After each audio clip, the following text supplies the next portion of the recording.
Hello students. आज हम बात करेंगे about the chapter electrostatic.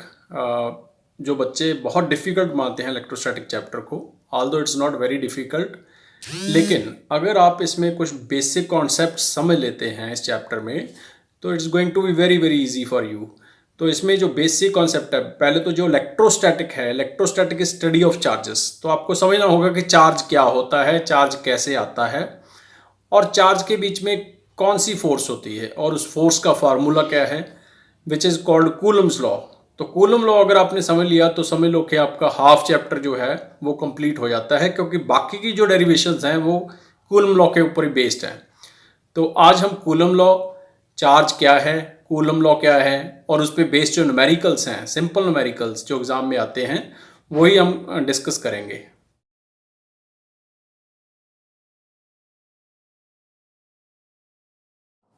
So electrostatic. What is electrostatic? Electro means charges and static means rest. So electrostatic is the study of charges at rest. आज हम इसी topic पे बात करेंगे और इसमें हम करेंगे कूलम लॉ फर्स्ट। तो पहले electrostatic means study of charges at rest. अब चार्ज दो तरह के होते हैं, या तो रेस्ट में या फिर मोशन में। अगर मोशन में है तो that study is called current electricity, but यहाँ चार्ज रेस्ट पे हैं तो it's called electrostatic. So electrostatic study of charges at rest. Now what is charge? Charge एक बेसिक फंडामेंटल क्वांटिटी है, जैसे मास एक फंडामेंटल क्वांटिटी है, बेसिक क्वांटिटी है। हर बॉडी का कुछ मास होता है, तो इसी तरह से हर बॉडी में कुछ चार्ज होता है। बट चार्ज में दो तरह के चार्ज होते हैं, पॉजिटिव चार्ज और नेगेटिव चार्ज। अब किसी भी एटम में अगर हम एटम का स्ट्रक्चर जाने, तो एटम के स्ट्रक्चर में हमारे पास एटम के अंदर न्यूक्लियस होता है। तो न्यूक्लियस में we have proton and neutron, और बाहर वाले शेल में जो है दे आर इलेक्ट्रॉन। तो अगर मैं यहाँ एटम का ड्रॉ करता हूँ, तो ये मान लो न्यूक्लियस है, और ये न्यूक्लियस है, तो न्यूट्रॉन, प्रोटॉन, और इसके अराउंड क्या है, इलेक्ट्रॉन्स। तो तीन चीजें होती हैं किसी भी एटम में, न्यूट्रॉन, प्रोटॉन एंड इलेक्ट्रॉन। अब जो न्यूट्रॉन है इस पे कोई चार्ज नहीं होता, no charge. Proton has positive charge और इलेक्ट्रॉन हैज नेगेटिव चार्ज। अब इसमें किसी भी एटम में जितने प्रोटॉन हैं, number of protons always equal to number of protons is equal to number of electrons. तो जितने भी प्रोटॉन होते हैं उतने ही इलेक्ट्रॉन्स होते हैं। इसका मतलब क्या है? इसका मीन्स ये है कि जितना पॉजिटिव चार्ज होता है बॉडी में, उतना ही नेगेटिव चार्ज भी होता है। तो अगर कोई बॉडी है तो उसमें जितना पॉजिटिव चार्ज है उतना ही नेगेटिव चार्ज होगा। So it will balance each other, balance कर देगा या कैंसिल कर देगा, तो net charge will be zero. तो उस चीज को हम कहेंगे अनचार्ज बॉडी। लेकिन हम चार्ज प्रोड्यूस कर सकते हैं, तो उसके डिफरेंट मेथड्स हैं। तो बेसिकली चार्ज कैसे प्रोड्यूस होता है? जब एक बॉडी में से इलेक्ट्रॉन जो हैं वो निकल जाते हैं और निकल के दूसरी बॉडी में चले जाते हैं, जहां पे जैसे ये दो बॉडीज हैं, एक ए और एक बी। अब इसको हमने किसी तरीके से इसमें से इलेक्ट्रॉन निकाल लिए, हम इसको रब करके भी निकाल सकते हैं, या हम इसको वोल्टेज सप्लाई करके भी निकाल सकते हैं। तो यहां से अगर इस बॉडी में से इलेक्ट्रॉन निकल जाते हैं, इलेक्ट्रॉन पे कौन सा चार्ज है, नेगेटिव।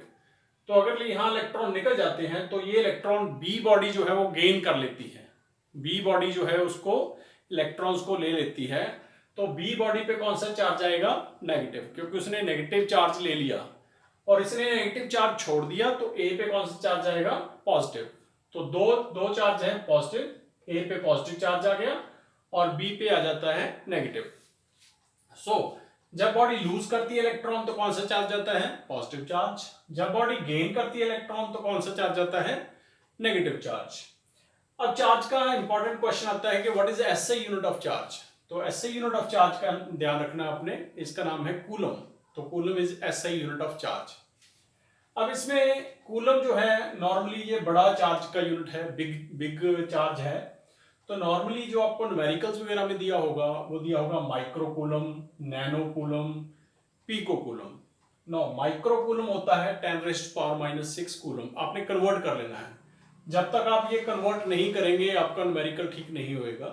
सो माइक्रो यहाँ पे है, माइक्रो को हटाना है, और 10⁻⁻⁶ कूलम। नैनो, नैनो का मतलब है 10⁻⁹ तो कूलम। Pico means 10⁻⁻12 coulomb. तो यहाँ आपने कन्वर्जन कर लेनी है। जब भी आपको न्यूमेरिकल्स में माइक्रो, नैनो, पिको कूलम दिया है तो आपने इसको ऐसे यूनिट में कन्वर्ट कर लेना है, तभी आपका न्यूमेरिकल ठीक हो पाएगा, नहीं तो नहीं होएगा। उसके बाद आता है, अब जैसे एक पॉजिटिव चार्ज है, एक नेगेटिव है, तो इनको बोलते हैं हम अनलाइक चार्ज, डिसिमिलर, अलग अलग चार्ज हैं, एक पॉजिटिव एक नेगेटिव। तो दोनों के बीच में होती है अट्रैक्टिव फोर्स, पॉजिटिव और नेगेटिव अट्रैक्ट करते हैं। और अगर आपके पास दो पॉजिटिव चार्ज हैं तो वो क्या करेंगे, इनको बोलते हैं सिमिलर। तो सिमिलर चार्ज क्या करते हैं, रिपेल। और जो अनलाइक हैं, पॉजिटिव और नेगेटिव, वो क्या करेंगे, अट्रैक्ट। तो इन दोनों में फोर्स होती है, चार्जेस के बीच में जो फोर्स होती है उसके लिए एक लॉ दिया है, कूलम्स लॉ। कूलम ने एक लॉ बनाया कि दो चार्ज के अंदर कितनी फोर्स होगी, उसको कैसे कैलकुलेट करेंगे। तो उसके लिए एक सिंपल एक लॉ है। अब मान लो दो चार्ज हैं Q1 और Q2, इनको हम बोलेंगे पॉइंट चार्ज, मतलब एक जगह पे इकट्ठे हुए हैं तो इसको हम बोलेंगे पॉइंट चार्ज। तो दो चार्ज हैं Q1, एक की वैल्यू है Q2, और दोनों में जो डिस्टेंस है वो कितना है, R।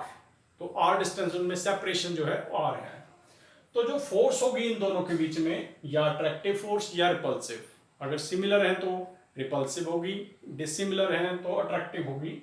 अब जो फोर्स होगी वो किस पे डिपेंड करेगी, वो डिपेंड करेगी Q1 Q2, इन दोनों चार्जेस के प्रोडक्ट के ऊपर।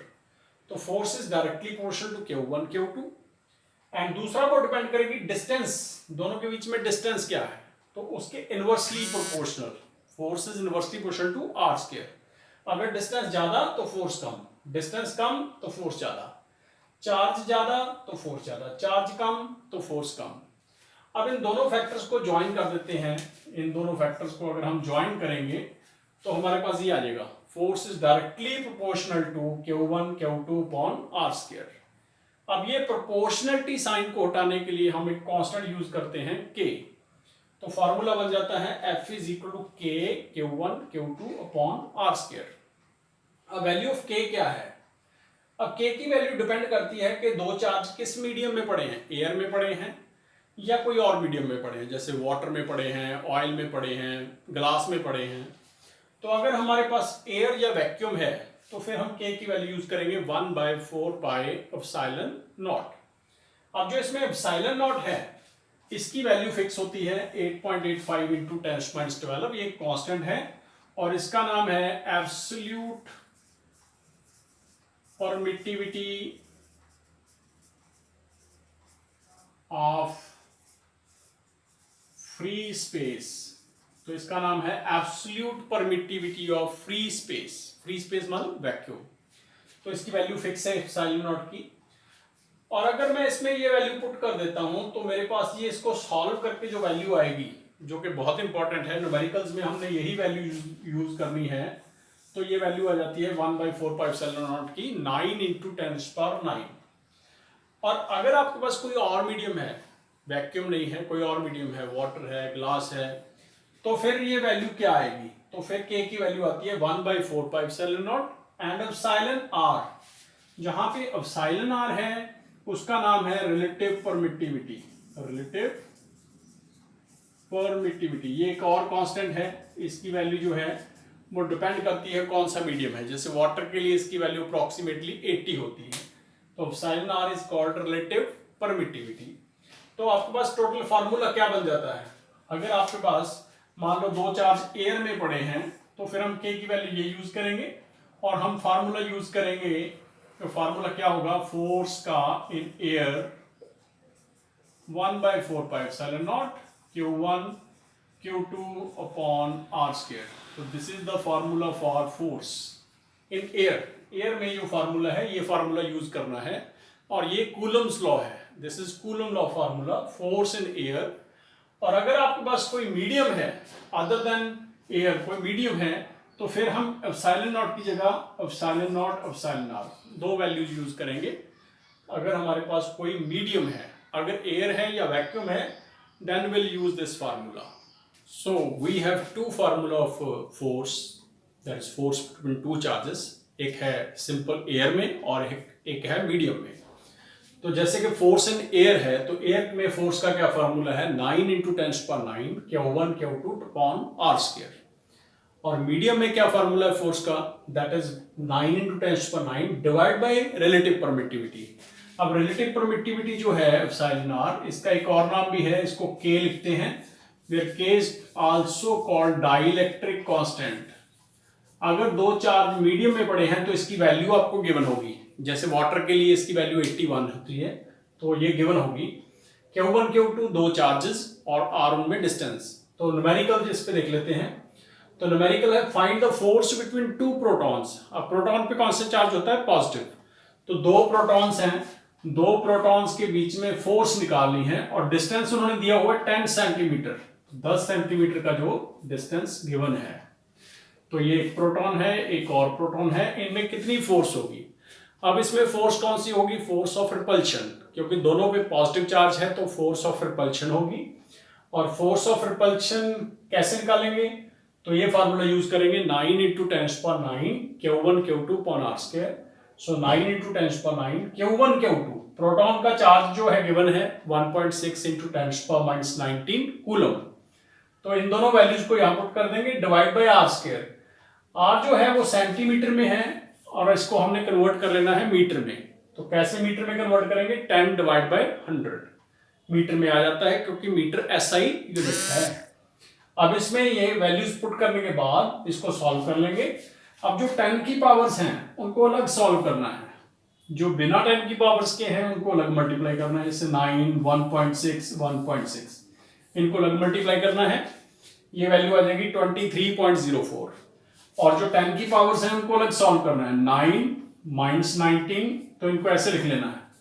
और ये 2 मेरे से यहां से आया, 10 × 10 100 ऊपर मल्टीप्लाई हो जाएगा तो +2 आ जाएगा। इस पूरे को सॉल्व करने के बाद ये हमारा जो रिजल्ट आएगा दैट इज 23.04 × 10⁻27 न्यूटन। तो इस तरह से दो प्रोटॉन्स के बीच में जो है फोर्स हम निकाल सकते हैं। इस टाइप का क्वेश्चन आपको एग्जाम में आता है। अब एक और सिंपल सा एग्जांपल लेते हैं, जैसे मान लो दो चार्ज हैं Q1 Q2। Q1 की वैल्यू जो है 1 माइक्रोकूलम है और Q2 दैट इज 2 माइक्रोकूलम, और दोनों में डिस्टेंस 1 मीटर है। तो फोर्स पता करनी है, तो फोर्स कैसे निकालेंगे, यही फॉर्मूला सिंपल यूज करेंगे, 9 × 10⁹ Q1। अब माइक्रोकूलम है तो इसको हमें कूलम में कन्वर्ट करना है, जैसे मैंने बताया, फिर 10⁻6 से मल्टीप्लाई करना पड़ेगा। 2 माइक्रोकूलम है तो 2 × 10⁻6 coulomb divide by r square. r की वैल्यू 1 1, तो इस पूरे को सॉल्व करना है इसी मेथड से, तो विल गेट 9 × 2 18, ये 9 और 2 का मल्टीप्लाई 18 आ जाएगा। और 10 की जो पावर है 9 -6 3, 3 - 6 -3, तो ये रिजल्ट आएगा आपके पास 18 × 10⁻³ न्यूटन। तो इस टाइप की जो क्वेश्चन है वो एग्जाम में नॉर्मली आते हैं। एंड आता है कि what is coulomb law, define coulomb law, what is unit of charge, numerical, simple numerical based on coulomb law. So practice these questions, and if you have any doubt you can write to me. Thank you very much for watching and keep practicing. Thank you.